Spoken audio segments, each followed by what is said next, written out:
이번에 모실 분은 소위 이제 친노 부산 경남 출마자들은 기본으로 깔고 가죠. 이게 3번 낙선 기본으로 깔고 가거든요. 기본 3번 낙선 끝에 노무현 전 대통령 고향에서 당선되신 분입니다. 그래서 의미가 또 다른데, 그리고 노무현 대통령 생전에 마지막으로 비서관으로 모셨다고 해서 마지막 비서관이라고 불리죠. 김경수 당선자를 모시겠습니다.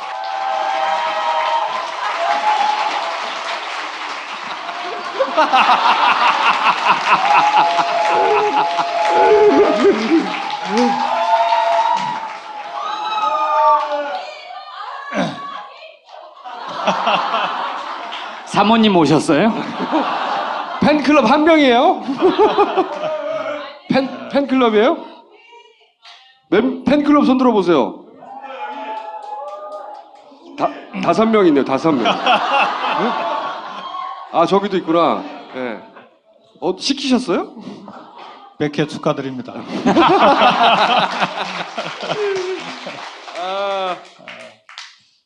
굉장히 개인적으로도 기쁩니다.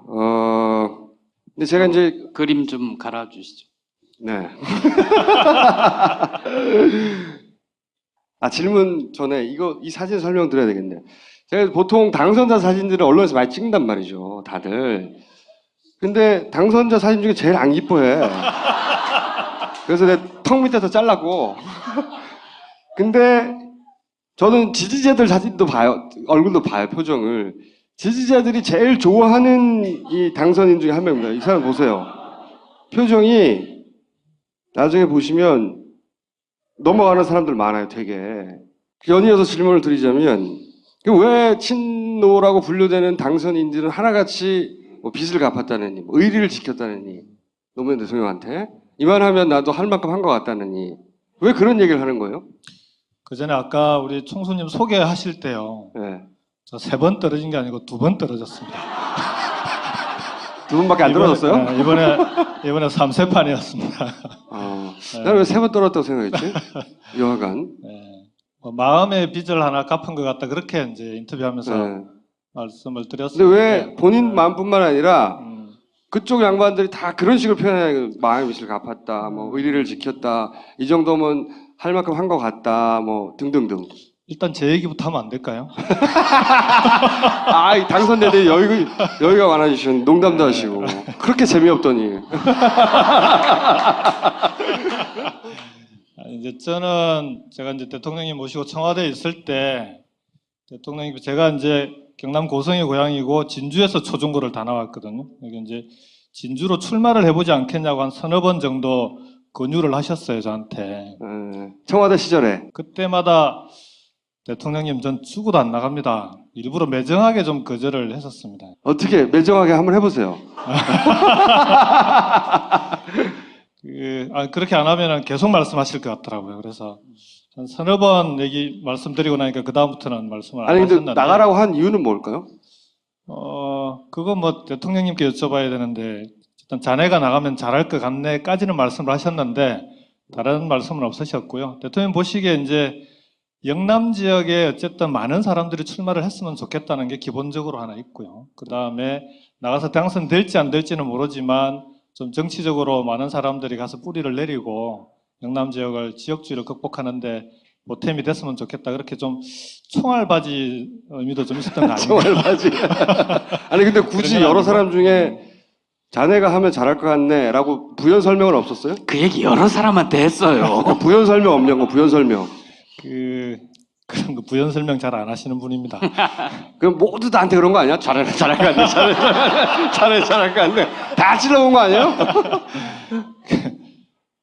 참여정부 때 영남 출신으로 장관하신 분들은 다 똑같은 얘기를 다 들었던 것 같아요.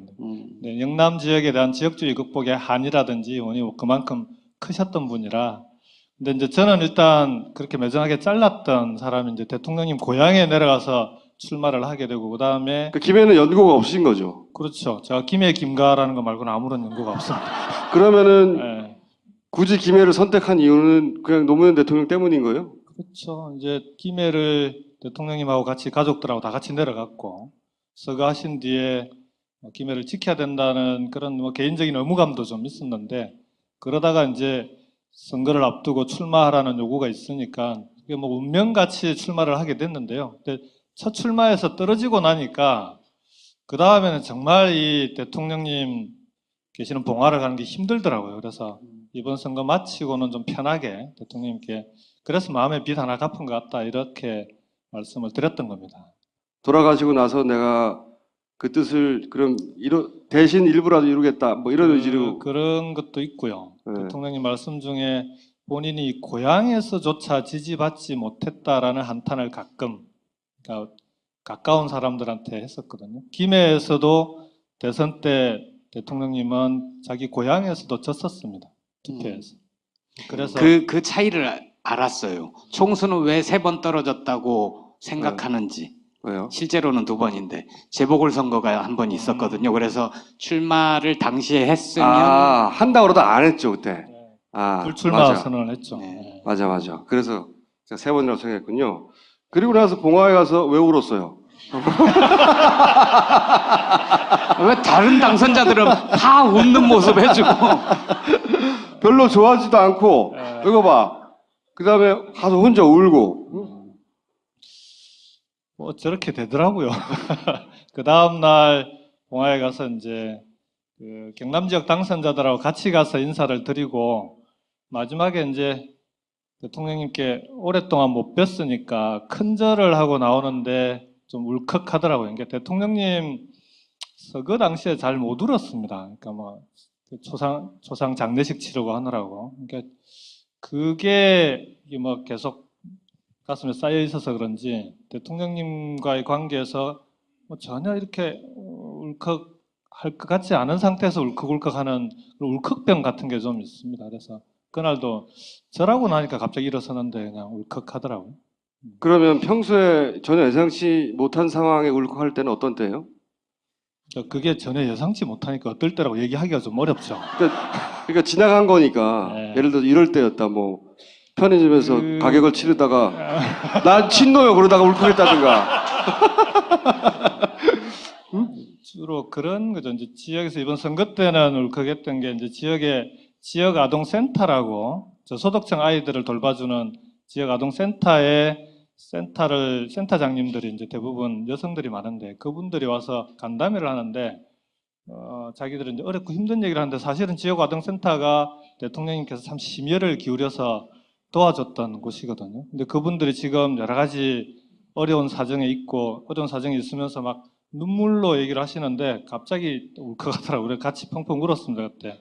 그리고 제가 또 한 가지 여쭤보고 싶은 게 이런 게 있습니다. 제가 이 소위 누가 분류하지 않아도 어쩔 수 없이 친노 레테르가 붙게 되는 분들한테 묻고 싶은 것 중에 하나고 특히 오늘 김경수 당선자한테 묻고 싶은 건데 노무현 대통령을 가장 가까이 마지막에 모신 분이니까 여쭤보고 싶은 게 존경, 지지 이런 거 말고 좋아했어요? 대통령이 모셨던 분들 중에 그러니까 대통령님을 소위 이제 배신하고 돌아서서 다른 길을 찾은 사람 그런 사람 거의 없습니다.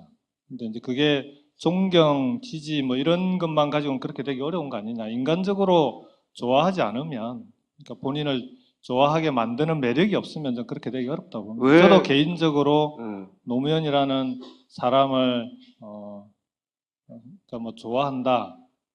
그렇죠? 그러니까 이 갑자기 운다. 아니 울려고 하는데 그때 그치게 하면 어떡해? 그러니까 전혀 뜻하지 않게 갑자기 생각이 나고 이렇게 눈물이 나고 하는 건 좋아하지 않으면 어렵습니다. 그런 게 기본적으로. 왜 좋아하셨어요? 같이 일을 해보면 좋아하게 됩니다. 이렇게 총수님은 같이 일을 안 해보셨죠? 아니 저희 직원들 저를 참 좋아해요. 그러니까 몇 가지들이 있는데요. 그러니까 대통령님께서 저를 부를 때 김비서관 또는 경수 씨, 그러니까 마지막까지도 제가 사실은 대통령을 모셨던 참모들 중에는 거의 막내뻘에 가까운데 제일 마지막에 결합을 했으니까 끝까지 경수 씨 또는 김 비서관 이렇게 얘기를 하시면서 그러니까 한 번도 저를 하대한 적이 없습니다. 그러니까 저로서는 이제 대통령님께서 일국의 대통령이 자기와 함께 일하는 동지로 바라보고 있구나 그런 느낌이 들 때가 많죠. 이제 그런 분을 좋아하지 않을 수는 없는 거고요. 저는 직원들을 두루 이 새끼 저 새끼 하는 거예요. 그러니까 앞에서만 좋아한다고 얘기할 거예요. 이름을 부르는 법이 없고 야 이 새끼야. 이러면. 아, 저하고 비슷한 분이군요. 자, 이번에 그건 알겠고 이제 부산 경남에서 정의당 혹은 무소속 중에 야권 성향까지 포함하면 총 몇 명이 됐죠? 이번에? 부산, 경남, 울산 합해서 11명이고요. 대구까지 합하면 13명입니다. 상당히 야합이죠, 사실은. 노무현 대통령이 사실 반대했던 노무현 대통령을 대통령 만드는 그 첫 출발이 저는 그때라고 생각하는데, 근데 왜 이번에는 20몇 년, 한 6, 7년간 안 되다가 이번에 이렇게 한꺼번에 많이 된 거예요? 그 3당 합당 체제가 극복되는데 이제 보통 우리가 얘기하기를 한 세대가 걸릴 거다 이렇게 얘기들 해왔었거든요. 예전부터요? 지역에서는. 그러니까 이번이 26년째입니다. 그러니까 90년에 3당 합당이 있었으니까. 그래서 다음번 총선이 이제 30년 딱 한 세대가 되는 해가 되는데 왜 그렇게 한 세대씩이나 걸릴 거라고? 그러니까 그만큼 지역주의가 강고한 거죠. 그러니까 이번에 근데 이렇게 10명 넘게 당선된 데는 뭐 딴 데서 다 얘기하는 게 이제 분노 투표 아닙니까? 그건 어느 지역이나 똑같은 거고 경남은 거기다가 우리 홍준표 지사 덕을 좀 본 것 같고요. 박근혜 대통령 덕에다가 홍준표 지사의 덕. 좀 많이 봤습니다. 지금도 또 주민 소환을 앞두고 있기도 하고요. 그 다음에 이번에 당선되신 분들이 대부분 2번, 3번, 4번 떨어지면서도 지역을 떠나지 않고 지역을 지켰던 풀뿌리 정치가 부산 경남을 이렇게 바꾸게 된 중요한 이유 중에 하나입니다. 근데 단지 몇 번 떨어진 사람만 된 건 아니고요. 연제구 같은 경우는 처음 출마했는데 2년 동안 정말 열심히 해서 당선되신 분도 있고 양산의 서영수 후보 같은 경우는 정말 몇 개월 남겨놓고 와서 출마했는데 당선되신 분도 이렇게 좀 다양하게 당선되는 덕분에 이렇게 부산 경남 지역은 나가면은 몇 번씩 떨어지고 고생해야 되는 곳이라는 인식이 강했는데 이번에는 그분들 덕분에 잘하면 한 번만 해도 될 수 있는 곳으로 이제 그렇게 인식이 돼서요. 어쨌든 그런 풀뿌리 정치가 이 뿌리를 내리고 있었던 게 부산 경남을 바꾸어 나가는 변화의 중요한 계기였다. 저는 그렇게 봅니다. 기본적으로 이제 그 뿌리를 박은 사람들이다. 거기다가 박근혜 대통령님, 홍준표 지사님 주변에서 온갖 도와주는 분들 함께 도와주시니까 이거 웃기진 않는데 농담이 늘었어요. 그러면 이제 정치에 이제 비서관이었다가 정치 인물 하셨으니까 나오신 김에 좀 어려운 질문들을 제가 해볼까 합니다. 우선 오늘 이제 노무현 대통령 7주기라고 해서 이번 방송에서는 친노 이야기 많이 했는데 민주당을 혹은 정권 교체 가능성을 또는 정치를 친노 패권이 망쳤다. 이게 이제 보수의 프레임이에요. 여기 동의하세요? 조중동하고 인터뷰할 때만 이런 질문 받는 줄 알았더니 우리 총수님도 이런 질문 하시네요. 그러니까 이거를 잘 극복해가지고 넘기는 답변을 내놓아 보시라고. 왜냐하면 이 프레임이 보수 진영에서 줄기차게 밀고 있는 제1 프레임이거든요. 맞습니다. 친노 패권주의 관련해가지고 좀 2가지를 얘기하고 싶은데 하나는 19대 국회의원들 중에요. 19대 국회 기간 중에 언론에서 보도할 때 이 의원이 친노인지 아닌지 분류를 한 기사들 가끔 나오잖아요. 네. 어떨 때는 친노로 분류됐다가 어떨 때는 비노나 반노로 분류된 의원들 한 몇 명 정도 될 것 같습니다. 자기는 세보고 우리는 안 세봤는데 물어보. 제가 직접 세본 건 아닌데 네. 또 이런 걸 또 세보는 분도 있더라고요. 변호사인데요. 세보고 나서 47명이라고 그러더라고요. 그러니까 이게 친노라고 하는 분류가 말씀하신 대로 사실 실체가 불분명한 그런 분류인 거는 맞는 것 그 같아요. 47명이 친노로 어떨 때는 들어갔, 친노였다가 어떤 반노로 어떨 때는 들어갔다가. 비노였다가 예. 어떨 때는 반노까지 갔다가 음. 그 다음에 이제 두 번째는 20대 총선 이후에 지금도 친노를 얘기하면 표창원 교수가 친노입니까? 친경 아니요? 친경찰? 그러니까 이제 19대까지는 그래도 친노라는 분류가 뭐 국민들에게 뭐 이제 받아들여질 수 있는 그런 분류일 수 있는데 20대 총선 이후에는 이제는 친노 프레임, 친노 분류라고 하는 거는 좀 의미 없는 그런 분류인데다가 친노 패권주의 비판은 더한 것 같아요. 그러니까 친노 패권주의 얘기하시는 분들한테 송수님 친노 패권주의의 구체적인 실례를 한번 들어주실랍니까? 그거 우리 방송에서 항상 하던 얘기인데요. 네. 그러니까 패권을 부를 수 있는 위치에 있으면 그렇게 당하지도 않는다. 라고 얘기를 해왔죠. 저도 친노 패권주의 비판하시는 분이나 질문하는 기자들한테 구체적인 좀 신뢰를 들어달라. 그러면 내가 해명을 좀 할게. 근데 지금까지 제대로 신뢰를 들어서 질문하신 분이 없습니다. 그러니까 그러면은 친노 패권이라는 비판은 친노들은 정치를 하는 내내 그럼 친노 패권에 대한 비판에 시달릴 텐데 우리는 정치를 내려놔야 그 비판으로부터 자유로울 수 있는 거 아니냐. 그럼 그렇죠. 다 정치하지 말라는 얘기예요, 이게. 정치하지 말라는 얘기가 똑같은 거죠. 그래서 그건 말씀하신 대로 이제 저들이 만들어 놓은 프레임인데 저는 이제는 이걸 친노 프레임을 어떻게 극복할 거냐라고 자꾸 얘기하는 것 자체가 친노 프레임에 말려드는 거다. 그냥 그 얘기 무시하고 좀 이제 총수님도 그만 물어보시고 이제 아니, 네. 왜 이래? 아까 정청래 의원하고 정반대로 박수 쳐놓고, 아까 정청래 의원은 내가 친노라고 막 말해라. 거꾸로. 그렇죠. 그게 저하고 이견이었잖아요. 네. 정청래 의원은 요 자리에 앉아서 자꾸 친노라고 얘기를 해야 된다. 난 친노다. 네. 그렇게 해서 그게, 무력화시키자는 그쵸. 거고. 그게 뭐가 잘못이냐고 정면 돌파하자는 주의고, 김경수 당선자는 아니, 그거 아무 문제 아니니까 거론 자체를 하지 마라. 이런 얘기잖아요. 그러니까 그거 얘기 안 하고 우리가 지금 할 얘기가 얼마나 많습니까?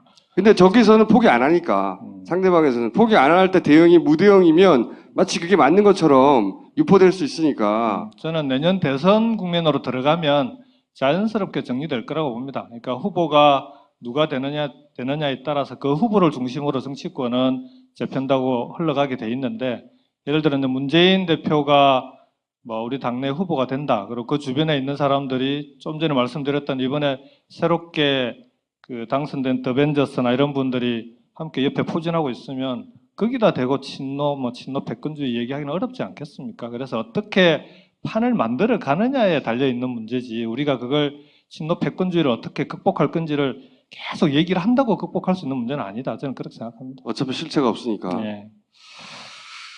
뭐 그 전략은 정청래 의원하고 좀 다를 수도 있을 것 같아요. 정청래 의원은 앞으로 전화 받을 때 친노 정청래입니다 이렇게 한다는 거죠. 저는 그냥 김경수입니다 해도 상대방이 친노인 줄 압니다. 자, 그럼 조금 더 어려운 질문을 하자면 안철수 대표의 탈당 잘했나요? 이제 결과를 가지고 얘기하기는 어렵고요. 그러니까 탈당할 점에 그때 저도 안철수 대표 측에 있는 분들하고 어떤 분당을 막으려고 무진 애를 썼던 사람 중에 한 명이기 때문에 탈당은 저는 야권의 분열은 적절치 않다, 맞지 않다라는 생각입니다. 지금도 마찬가지고요. 근데 그 이후에 총선의 결과를 놓고 합리화하는 건 뭐 이제 와서 상황이 이렇게 됐으니까 여기서부터 어떻게 할 거냐 그런 이후에 계획을 짜는 데는 도움이 되지만 그 당시의 역사적 평가는 저는 맞지 않다 이렇게 생각합니다. 그러면 좀 더 어려운 문재인 대표가 안철수 대표보다 못한 점 뭡니까? 그 질문이 좀 이상해. 아니 좋은 점 말고 못한 점 아, 본인이 생각하기에 제가 답변은 사실은 저렇게 질문할 거라고 생각을 안 했고요. 문재인 후보의 단점은 뭡니까? 이렇게 물어볼 줄 알았어요. 그건 너무 쉬워.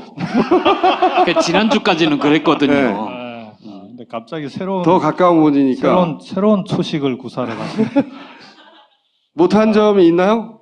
저는 뭐 두 분을 잘한 장점 단점 이렇게 비교하기는 어려운데 두 분의 코드는 정말 다른 것 같아요. 제가 지난번 대선 과정에서 단일화 전 과정에 이제 가장 가깝게 지켜본 사람으로서 보면, 그러니까 문재인 대표는 대단히 남성적이고, 안철수 대표는 대단히 여성적, 이렇게 얘기하면 이게, 그러니까 감성도 그렇고, 그 다음에 여러 가지 이 정치적인 보여주는 성향들이 어찌 보면 약간은 좀 여성적인 면이 좀 있는 것 같고요. 그 다음에 두 분이서 만나서 대화를 나누고 나면은 꼭 그 뒤에 그 해석을 다시 한번 해야 되는 경우들이 많이 생겨요. 그러니까 서로 간에 말하는 방식, 그 다음에 서로 이해하는 방식, 그 다음에 여러 가지 점에서 참 많이 달랐던 달랐던 분들인 것 같아요. 그래서 오해도 많고 지금까지도 만나서는 끝이 별로 좋지 않은 이유가 그런 면들이 있는 거 아니냐 생각합니다. 단점은요? 그러면 준비해 오신 답변. 이제는 문 후보님께서는 좀 큰 정치인의 길을 갔으면 좋겠다. 그건 제 바람입니다. 구체적으로 어떻게 해야 되는 거? 이때까지는 뭘 어떻게 했는데 그것이 단점이기 때문에 앞으로 뭘 어떻게 해야 된다고 내가 가르치겠다.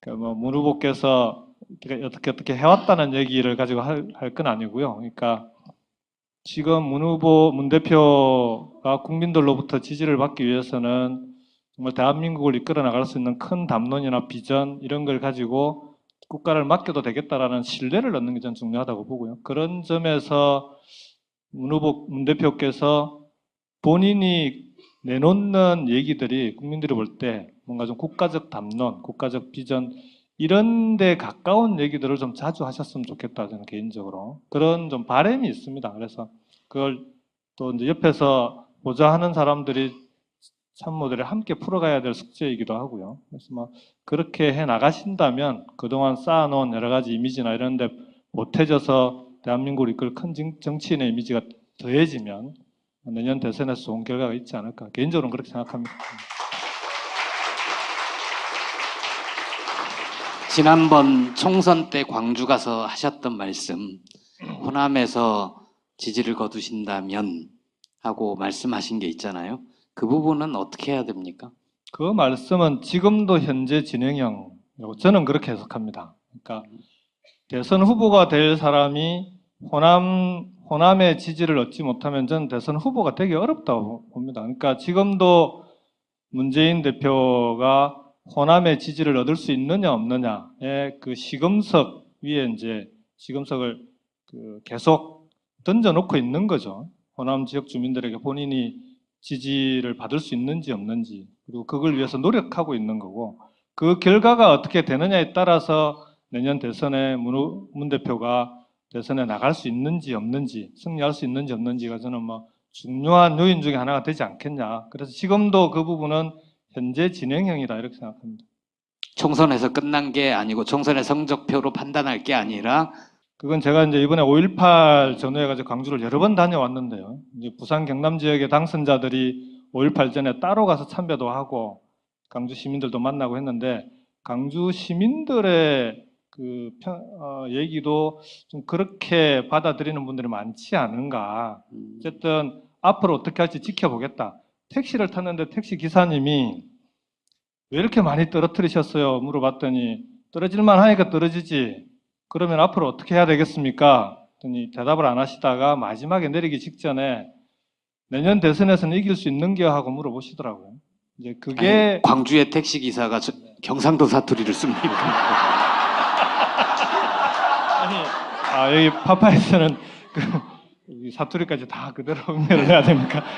그게 이제 호남 주민들의 솔직한 심정 아닌가 저는 그렇게 받아들였는데 어쨌든 문 대표가 내년 대선에서 이길 수 있는 후보로 호남 주민들에게 이제 인정받을 수 있느냐 없느냐 그게 과제로 남아 있는 거죠. 저는 그렇게 봅니다. 그럼 장점은 뭐예요? 제가 처음으로 물어보는데 가까우신 분이니까 문 대표가 이게 장점이다. 네. 딱 내놓을 장점이 있어요? 방금 말씀드린 거 외에는 다 장점이죠. 그러면은 춤도 잘 춰요? 아니 뭐 잘하는 게 이거 진짜 잘한다 이런 게 있을 거 아닙니까? 대통령이 될 자격은 갖추고 있다. 어떤 점에서요? 첫 번째로는 노무현 대통령이 어렵고 힘들 때 제일 먼저 상의하면, 아니, 그러니까 제일 마지막에 상의했던 사람이 문재인 당시 변호사인데, 그러면 항상 마지막 조언이 어려울수록 원칙으로 돌아가라는 조언을 제일 마지막에 하셨던 분인데, 저는 그 원칙을 가장 경결하게 지금까지도 지키고 있는 분이라고 생각합니다. 지금 대한민국에는 그런 정치 지도자가 꼭 필요한 거 아닌가 싶고요. 두 번째는 학습 능력이 대단히 뛰어난 분이다라고 생각합니다. 그러니까 정말 부족한 게 많은 분이신 건 사실이거든요. 왜냐하면은 정치를 평생을 해오신 분이 아니기 때문에 갑자기 정치에 뛰어들어서 정치 지도자의 길을 걷고 있는데 얼마나 힘들겠습니까? 그건 제가 해봐서 알거든요. 아, 이건 무슨 웃기라고 대선을 웃기라고 안 되겠는데. 한 번 당선됐다고 너무 나가는 거 아니야? 갑자기 지도자급. 그러니까 내가 해봐서 아는데 이걸 이명박 정치를 전혀 평생 동안 출마나 현실 정치에 뛰어들 걸 염두에 두지 않았던 사람이 뛰어들었을 때 여러 가지가 다 어렵고 힘든데 그걸 정말 빠르게 습득하고 학습하고 배워 나가시는데 저는 그게 대한민국의 정치 지도자는 원칙과 역사의식을 기본적으로 갖고 정치에서 필요한 건 현실에서 학습하면 된다. 저는 개인적으로 그렇게 생각하는데 그런 점에서는 두 가지의 기본 자질은 충분히 갖춘 데다가 학습 능력이 대단히 뛰어나신 분이다. 저는 그렇게 생각합니다.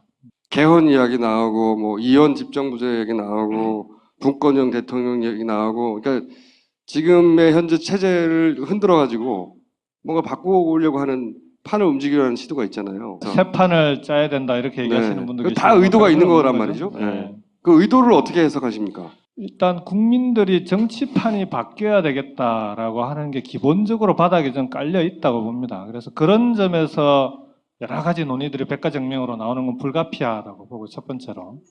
근데 그게 국민들이 요구하는 방향은 저는 그러니까 선거 때 다니면서 제일 많이 들었던 얘기가 첫 번째 먹고 살기 힘들다는 얘기고 두 번째가 제발 싸우지 말라는 얘기인데 싸우지 말라는 얘기가 뭐 그냥 싸우지 말라는 얘기겠습니까? 나는 먹고 살기 힘든데 니들은 왜 니들 밥그릇 가지고 싸우냐 요 얘기였던 것 같거든요. 제발 내 밥그릇 가지고 국민들 먹고 사는 문제 가지고 싸우기도 하고 좀 지켜달라는 요구인데 그렇게 해내지 못하는 정치판에 대해서 세게 그 경고를 준 거 아니면 개초리를 든 건데 그렇다면 우리 정치판이 국민들의 그런 요구를 받아 안을 수 있는 판을 새로 짜는 건 판을 만들어야 되는 거는 맞다고 봅니다. 근데 그게 아니라 자신들의 권력, 기득권, 이해관계를 중심으로 또다시 이합집산하고 판을 짜겠다라고 접근하면 저는 그럼 국민들로부터 심판을 받을 거다. 국민들로부터 지지받지 못할 거다라고 생각합니다. 좀 이런 이해관계나 자기들의 권력을 좀 더 지키기 위한 그런 의도들이 더 강한 거 아닌가 하는 그런 좀 우려를 개인적으로는 하고 있습니다. 김무성 전 대표 어떻게 생각해요? 김무성. 저하고 이제 한 달이 건너 인연이 아주 깊은 분이죠. 그 남북 정상회담 회의록부터 시작해가지고 근데 그분에 대한 평가는 굳이 여기서 더 얘기할 필요가 있을까? 굳이 해주세요. 본인 입으로. 그게 제가 드리는 평가 여기서 얘기할 필요가 없다. 필요조차 없답니까? 필요가 없다나 필요조차 없다는 뭐 같은 의미라고 해석하셔도 괜찮습니다. 안희정 지사랑도 가깝잖아요. 그리고 요새 조중동을 보면 종편을 보면 문재인 대표와 안희정 지사 사이를 갈라놓고 싶어하는 누가 대선에 나가냐 뭐 예전에 머지않아서 김두관 문재인 갈라치기 하듯이. 그렇지 갈등이 앞으로 증폭되지 않겠느냐 이런 식의 전망들을 하는 곳이 있거든요. 어떻게 보세요? 두 사람 다 잘 아시는 분으로 그분들의 품성과 그분들의 욕망과 뭐 이런 걸 다 감안했을 때 둘이 싸울까요? 문재인 대표는 제가 존경하는 분이고 안희정 지사는 제가 정말 좋아하는. 그러면 좋아하는 사람이 더 좋은 거 아니에요? 근데 저는 안 지사가 지금의 행보를 하고 있는 데 대해서 전폭적으로 동의하는 입장입니다. 그러니까 두 가지 이유인데 하나는 저는 차기가 될지 차차기가 될지 그건 뭐 모르지만 안 지사도 충분히 대권에 도전할 만한 그런 자격을 갖추고 있는 분인데 우리나라는 광역자치단체장이 그냥 열심히 자기 일만 한다고 해서 대권 후보로 인정해주는 그런 정치는 아닌 것 같더라고요. 그래서 이번 대선에서 안 지사가 스스로 그런 자기 몸집 불리기부터 시작해서 본인이 대한민국을 이끌 수 있는 지도자다라고 하는 것을 보여줄 필요가 있다고 보고요. 두 번째는 지금 이제 새누리당에서 주요 포스트에 충청 출신들이 많이 진출을 하잖아요. 그런 점에서 우리 당에도 안 지사 같은 사람이 있다는 걸 이렇게 국민들에게 각인시키는 그 자체로 좀 도움이 된다고 봅니다. 세 번째로는 문재인 대표와 안희정 지사는 과거의 그 정치인들과는 좀 다른 사람이다. 저는 그렇게 보고요. 경쟁을 하더라도 좀 다른 차원의 경쟁이 가능하신 분들이고, 저는 안 지사가 이번 대선에 경선에 출마할지, 아니 경선에 나설지 안 나설지는 아직 미지수다라고 봅니다. 두 분께서 적절하게 그 시기와 상황에 맞게 판단하실 거다. 저는 그렇게 생각합니다. 만약에 두 캠프가 갈리면 어느 캠프로 가려고요? 본인은? 두 분 중에 한 분이 나서게 되면은 저는 뭐 당연히 그 캠프에서 일할 확률이 높고요. 두 분 다 나서게 되면은 그때는 여러 가지 좀 복잡한 상황일 텐데 그 복잡한 상황에 어떻게 하는 것이 가장 정권 교체에 도움이 될지 그 기준으로 판단을 하려고 합니다. 반기문 사무총장 충청권 베이스인데 반기문 사무총장은 대권에 자격이 있나요? 참여정부 때 청와대 외교보좌관으로 일하실 때, 그다음 외교부 장관으로 일하실 때의 모습만 가지고 평가를 하면 그 이후에 유엔 사무총장으로 일하실 때는 제가 직접 겪은 게 아니니까 그때까지의 모습으로 보면은 그러니까 천부적인 외교 관료, 그다음에 정말 그 성실하고 노력하는 정말 이게 태생에서부터 외교 관료로 태어나신 분인데 이런 느낌을 참 많이 받았습니다. 근데 이분이 대통령으로서 그다음 대한민국을 이끌 지도자다라는 거는 그때는 한 번도 그런 생각을 해본 적은 없습니다. 그 이후에 유엔 사무총장으로 일하실 때 이후는 그건 좀 평가는 유보를 좀 해놓겠습니다. 자격이 있다 없다가 아니라 생각을 안 해봤다고요? 그러면 생각을 해보시죠? 이제 뭐 국내에 들어와서 본인이 어떻게 하실지를 입장을 내면 그때 한번 생각해 보죠. 그러면 안철수 대표는 대통령 자격이 있다고 생각하세요? 개인적인 판단을 물으시면 저는 그 다음 대통령이 그러니까 대한민국의 다음 대통령은 어떤 대통령이 됐으면 좋을까 개인적으로 생각할 때 그 기준에 볼 때는 안철수 대표가 지금 보여주고 계시거나 안철수 대표 여러 가지 장점이 있음에도 불구하고 다음 대한민국을 이끌 지도자의 기준, 제가 생각하는 기준은 조금 다른 거 아니냐 그렇게 생각합니다. 예를 들면 그러니까 사회적 갈등을 어떻게 제대로 풀고 그 갈등을 녹여내는 그런 정치 지도자가 지금에는 정말 중요한 지도자의 자질이라고 봅니다. 근데 그런 걸 실천하기 위해서는 기본적으로 이 수많은 갈등을 좀 풀어내고 그걸 녹여낼 수 있는 그런 지도자가 필요한데 그런 점에서는 안철수 대표께서는 좀 이제 앞으로 정치적인 그런 경험이나 이런 게 더 많이 좀 필요하지 않은가 그렇게 생각합니다. 갈등 조정 능력이 없는 것 같다? 없는 게 아니라 이제 좀 더 많은 노력이 필요하다. 갈등 조정 능력이 힘이 부족하다? 그거네. 짓궂어요. 사실은 파파이스를 그래서 안 나오려고 그랬어요. 어쨌든 어렵게 됐어요. 그럼 국회 들어가서 이번 대선까지 본인의 역할을 어떻게 상정하셨어요? 어렵게 됐다는 걸 제가 조금 더 설명하면 안 될까요? 조금만 더 해보세요, 그러면. 김해가 갑을 국회의원 선거가 2개가 있고요. 그 다음에 김해시장 재선거가 있었습니다. 그리고 봉화마을에 있는 진영읍의 시의원 재선거가 있었고 비례대표 정당 투표 합하면 총 5개의 선거가 있었는데 5개 선거 모두 더불어민주당이 1등을 했습니다.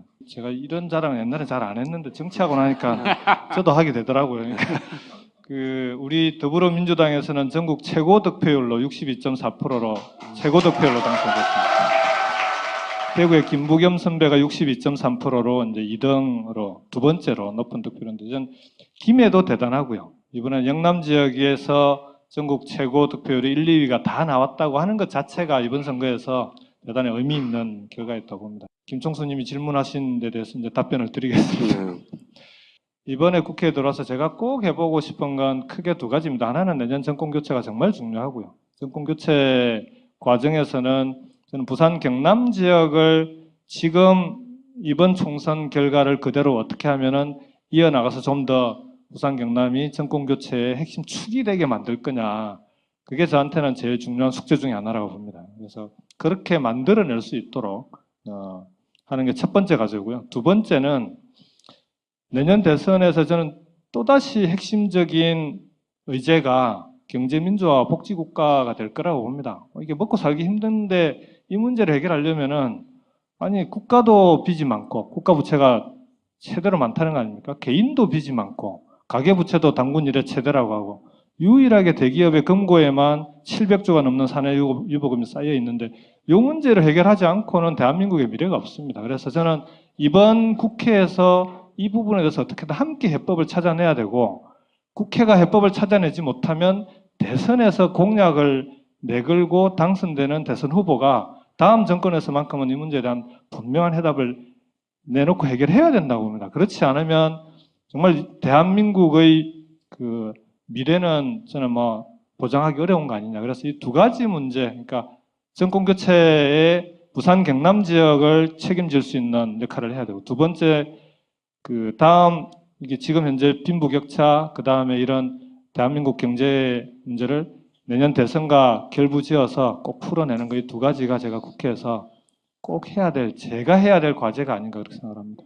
이 파파이스를 보는 사람들도 그 지역에 살든 살지 않던 김경수 당선자를 응원하는 사람이 많아요. 그분들에게 내가 앞으로 이렇게, 당선돼서 이제 이렇게 하겠다라고 한마디 하시고 가시죠, 이제. 파파이스는 제 아내가 정말 자주 듣는 팬입니다. 그래서 제가 들을 시간이 없으니까 파파이스 듣고 와서 누가 출연했는데 이런 얘기를 하더라, 또는 우리 김총수가 어떻더라, 이런. 그 어떻더라를 구체적으로 얘기를 해서. 뭐 좋게 표현하면 짓궂더라부터 시작해서. 나쁘게 뭐라고 말하던가요? 파파이스 팬들이 이제 집사람이 이렇게 그러니까 출연했으면 좋겠다라고 얘기하는 분들이 좀 있다 또는 많다 이런 얘기를 전해주시기도 하고 했거든요. 사실은 그러니까 뭐 파파이스 팬들께서 선거 과정에서 어떤 형태로든 저를 도와주신 분들이 많다라는 건 제가 선거 운동 나가보면 압니다. 그러니까 이번에 선거 운동 나갔을 때 제일 많이 들었던 얘기 중에 하나가 누구한테 어디서 전화 받았다 그러는데 어디서가 전국 각지에서 전화가 오더라고요. 그래서 그렇게 전국 각지에서 전화하고 하시는 분들이 그게 다 파파이스 팬은 아니겠지만 맞아요. 그거 우리가 운동한 거예요, 그거. 그럼에도 불구하고 우리 파파이스 팬들도 분명히 그 김해 연고가 있거나 하신 분들은 전화를 해주시고 했을 거라고 저는 생각을 하고요. 대다수라니까 잘 모르네. 그 덕으로 전국 최고 득표율로 당선되지 않았을까 생각합니다. 그래서 그 앞으로 자주 볼 수 있을지는 저는 잘 모르겠습니다. 일단 제가 안 나오시면 제가 사모님이라도 오시고. 아까 말씀드렸던 그러니까 이번 국회에서 제가 국회의원으로서 꼭 하고 싶은 일, 해야 될 역할 이런 부분을 필요하다면 그 일을 하는데 도움이 된다면 파파이스 팬들께도 나와서 인사를 드리면서 이런 거는 같이 합시다라고도 말씀을 드리고, 그 다음에 분명히 이 문제는 제가 혼자 풀 수 있는 문제가 아니고요. 정말 그 대한민국 국민들이 함께 풀어야 되는 문제라 함께 풀어야 되는 부분에서 우리 파파이스를 좋아하시는 분들과 함께 풀어 나갔으면 좋겠습니다. 자, 그럼 돌아가시죠. 다음에 언제 뵐지 모르겠지만 고맙습니다. 네.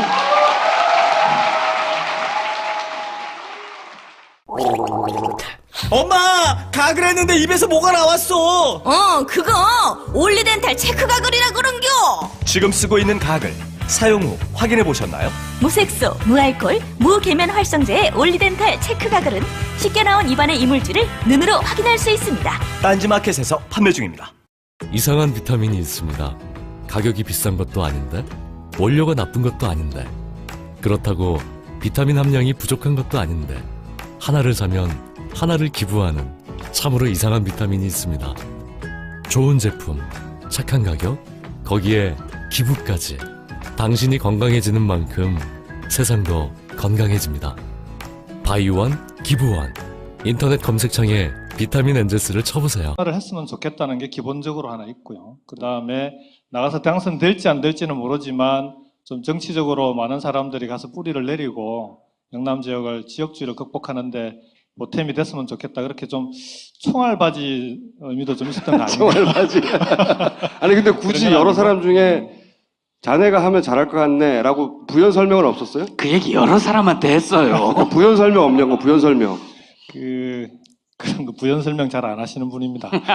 그럼 모두 나한테 그런 거 아니야? 잘할 것 같네. 잘할 것 같네. 다 찔러본 거 아니에요? 참여정부 때 영남 출신으로 장관하신 분들은 다 똑같은 얘기를 다 들었던 것 같아요.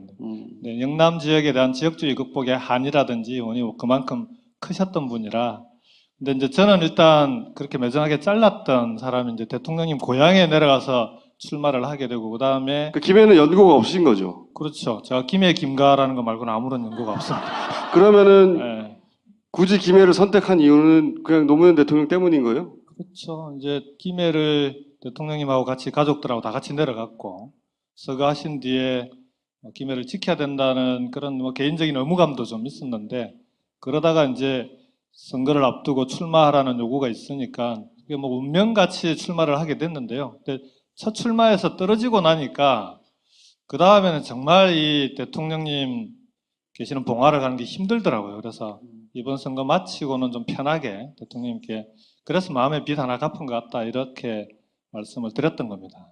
돌아가시고 나서 내가 그 뜻을 그럼 대신 일부라도 이루겠다 뭐 이런 의지로. 그런 것도 있고요. 네. 대통령님 말씀 중에 본인이 고향에서조차 지지받지 못했다라는 한탄을 가끔 그러니까 가까운 사람들한테 했었거든요. 김해에서도 대선 때 대통령님은 자기 고향에서도 졌었습니다.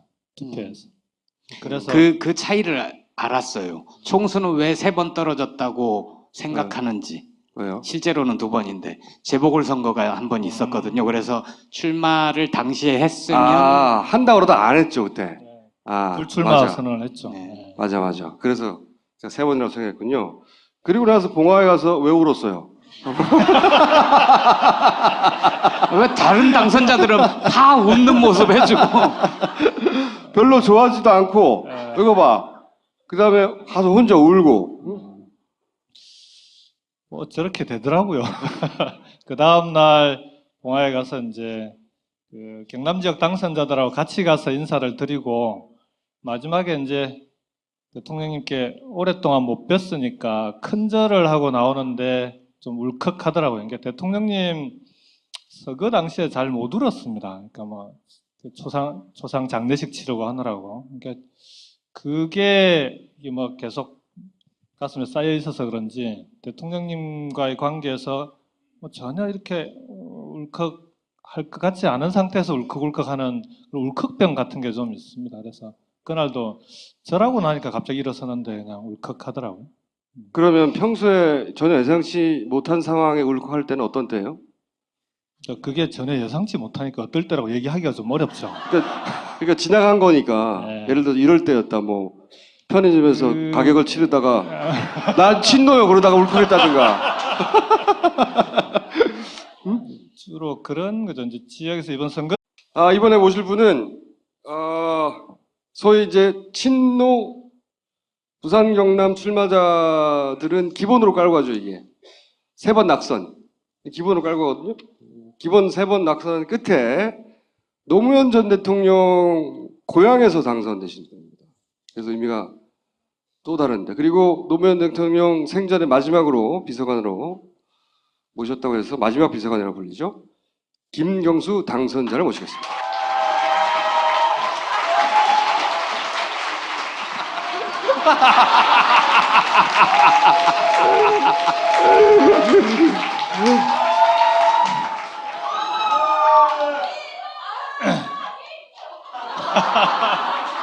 사모님 오셨어요?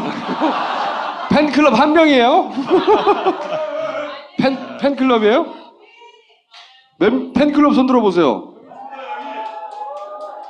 5명이네요. 5명. 아, 저기도 있구나.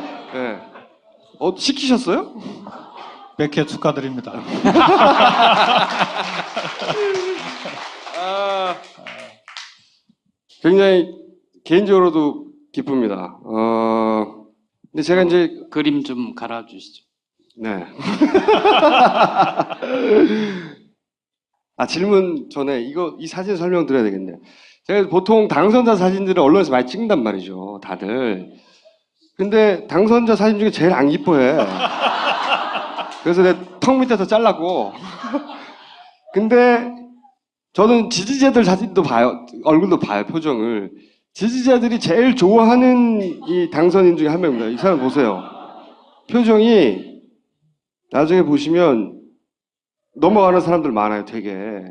연이어서 질문을 드리자면, 왜 친노라고 분류되는 당선인들은 하나같이 뭐 빚을 갚았다느니, 뭐 의리를 지켰다느니, 노무현 대통령한테 이만하면 나도 할 만큼 한 것 같다느니, 왜 그런 얘기를 하는 거예요?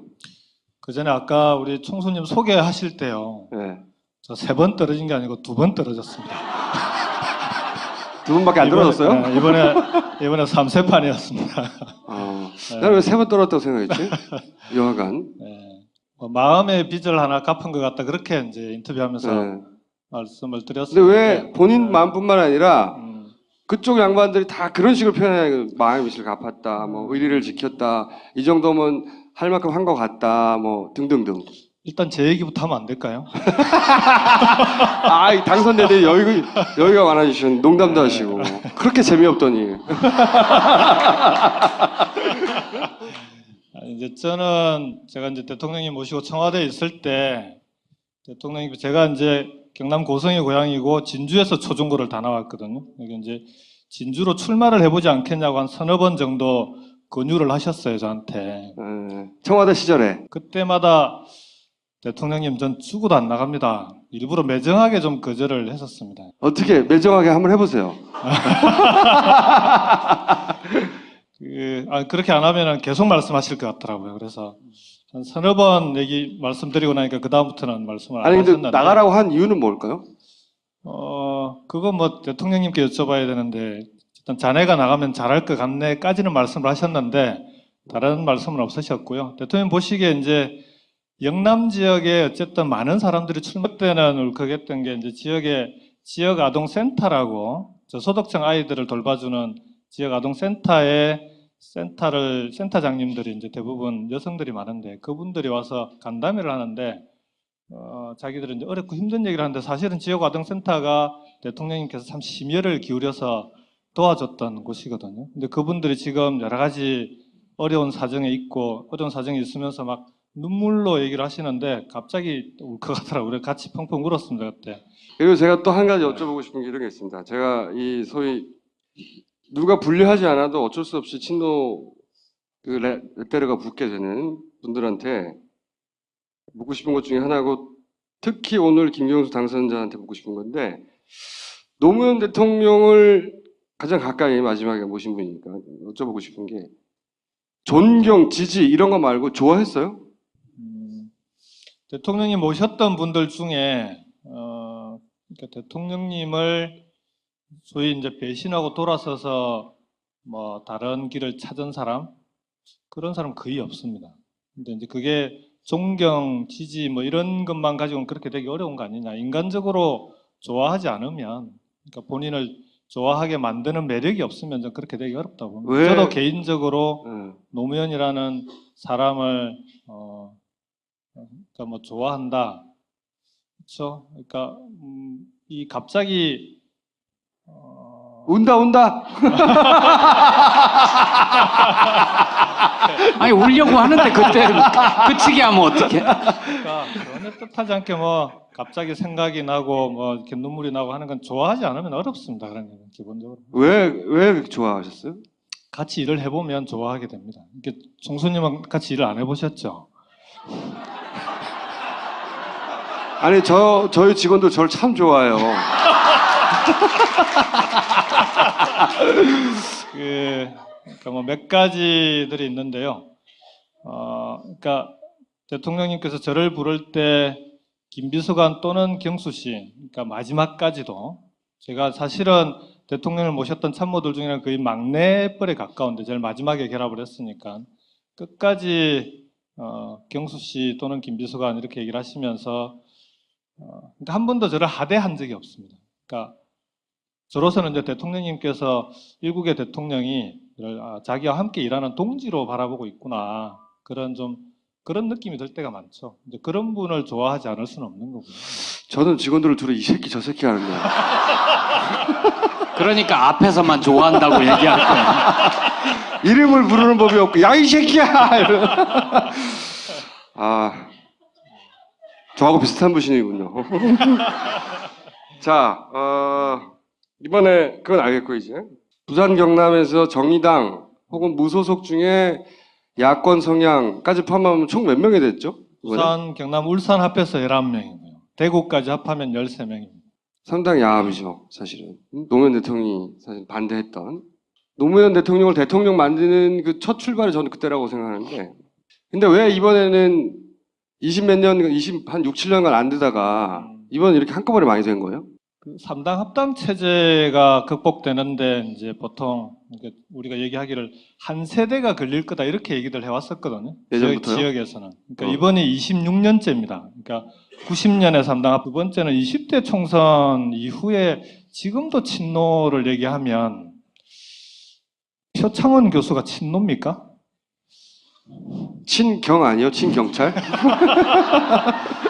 그러니까 이제 19대까지는 그래도 친노라는 분류가 뭐 국민들에게 뭐 이제 받아들여질 수 있는 그런 분류일 수 있는데 20대 총선 이후에는 이제는 친노 프레임, 친노 분류라고 하는 거는 좀 의미 없는 그런 분류인데다가 친노 패권주의 비판은 더한 것 같아요. 그러니까 친노 패권주의 얘기하시는 분들한테 송수님 친노 패권주의의 구체적인 실례를 한번 들어주실랍니까? 그거 우리 방송에서 하던 얘기인데요. 네. 그러니까 패권을 부릴 수 있는 위치에 있으면 그렇게 당하지도 않는다 라고 얘기를 해왔죠. 저도 친노 패권주의 비판하시는 분이나 질문하는 기자들한테 구체적인 좀 신뢰를 들어달라. 그러면 내가 해명을 좀 할게. 근데 지금까지 제대로 신뢰를 들어서 질문하신 분이 없습니다. 그러니까 그러면은 친노 패권이라는 비판은 친노들은 정치를 하는 내내 그럼 친노 패권에 대한 비판에 시달릴 텐데 우리는 정치를 내려놔야 그 비판으로부터 자유로울 수 있는 거 아니냐. 그럼 그렇죠. 다 정치하지 말라는 얘기예요, 이게. 정치하지 말라는 얘기가 똑같은 거죠. 그래서 그건 말씀하신 대로 이제 저들이 만들어 놓은 프레임인데 저는 이제는 이걸 친노 프레임을 어떻게 극복할 거냐라고 자꾸 얘기하는 것 자체가 친노 프레임에 말려드는 거다. 그냥 그 얘기 무시하고 좀 이제 총수님도 그만 물어보시고 이제 아니, 왜 이래? 아까 정청래의원하고 정반대로 박수 쳐놓고 아까 정청래 의원은 내가 친노라고 막 말해라 거꾸로. 그렇죠. 그게 저하고 이견이었잖아요. 네. 정청래 의원은 요 자리에 앉아서 자꾸 친노라고 얘기를 해야 된다. 난 친노다. 네. 그렇게 해서 무력화시키자는 그렇죠. 거고. 그게 뭐가 잘못이냐고 정면 돌파하자는 주의고, 김경수 당선자는 아니 그 아무 문제 아니니까 거론 자체를 하지 마라 이런 얘기잖아요. 그러니까 그거 얘기 안 하고 우리가 지금 할 얘기가 얼마나 많습니까? 근데 저기서는 포기 안 하니까 상대방에서는 포기 안 할 때 대응이 무대응이면 마치 그게 맞는 것처럼 유포될 수 있으니까. 저는 내년 대선 국면으로 들어가면 자연스럽게 정리될 거라고 봅니다. 그러니까 후보가 누가 되느냐에 따라서 그 후보를 중심으로 정치권은 재편다고 흘러가게 돼 있는데, 예를 들어 문재인 대표가 뭐 우리 당내 후보가 된다. 그리고 그 주변에 있는 사람들이 좀 전에 말씀드렸던 이번에 새롭게 그 당선된 더벤저스나 이런 분들이 함께 옆에 포진하고 있으면 거기다 대고 친노 패권주의 얘기하기는 어렵지 않겠습니까? 그래서 어떻게 판을 만들어 가느냐에 달려 있는 문제지 우리가 그걸 친노 패권주의를 어떻게 극복할 건지를 계속 얘기를 한다고 극복할 수 있는 문제는 아니다. 저는 그렇게 생각합니다. 어차피 실체가 없으니까. 네. 그 전략은 정청래 의원하고 좀 다를 수도 있을 것 같아요. 정청래 의원은 앞으로 전화 받을 때 친노 정청래입니다 이렇게 한다는 거죠. 저는 그냥 김경수입니다 해도 상대방이 친노인 줄 압니다. 자, 그럼 조금 더 어려운 질문을 하자면 안철수 대표의 탈당 잘했나요? 이제 결과를 가지고 얘기하기는 어렵고요. 그러니까 탈당할 점에 그때 저도 안철수 대표 측에 있는 분들하고 어떤 분당을 막으려고 무진 애를 썼던 사람 중에 한 명이기 때문에 탈당은 저는 야권의 분열은 적절치 않다, 맞지 않다라는 당이 있었으니까. 그래서 다음번 총선 이제 30년 딱 한 세대가 되는 해가 되는데 왜 그렇게 한 세대씩이나 걸릴 거라고? 그러니까 그만큼 지역주의가 강고한 거죠. 그러니까 이번에 근데 이렇게 10명 넘게 당선된 데는 뭐 딴 데서 다 얘기하는 게 이제 분노 투표 아닙니까? 그건 어느 지역이나 똑같은 거고 경남은 거기다가 우리 홍준표 지사 덕을 좀 본 것 같고요. 박근혜 대통령 덕에다가 홍준표 지사의 덕. 좀 많이 봤습니다. 근데 지금도 또 주민 소환을 앞두고 있기도 하고요. 그 다음에 이번에 당선되신 분들이 대부분 2번, 3번, 4번 떨어지면서도 지역을 떠나지 않고 지역을 지켰던 풀뿌리 정치가 부산 경남을 이렇게 바꾸게 된 중요한 이유 중에 하나입니다. 근데 단지 몇 번 떨어진 사람만 된 건 아니고요. 연제구 같은 경우는 처음 출마했는데 2년 동안 정말 열심히 해서 당선되신 분도 있고 양산의 서영수 후보 같은 경우는 정말 몇 개월 남겨놓고 와서 출마했는데 당선되신 분도 이렇게 좀 다양하게 당선되는 덕분에 이렇게 부산 경남 지역은 나가면은 몇 번씩 떨어지고 고생해야 되는 곳이라는 인식이 강했는데 이번에는 그분들 덕분에 잘하면 한 번만 해도 될 수 있는 곳으로 이제 그렇게 인식이 돼서요. 어쨌든 그런 풀뿌리 정치가 이 뿌리를 내리고 있었던 게 부산 경남을 바꾸어 나가는 변화의 중요한 계기였다. 저는 그렇게 봅니다. 기본적으로 이제 그 뿌리를 박은 사람들이다. 거기다가 박근혜 대통령님, 홍준표 지사님 주변에서 온갖 도와주는 분들 함께 도와주시니까 이거 웃기진 않는데 농담이 늘었어요.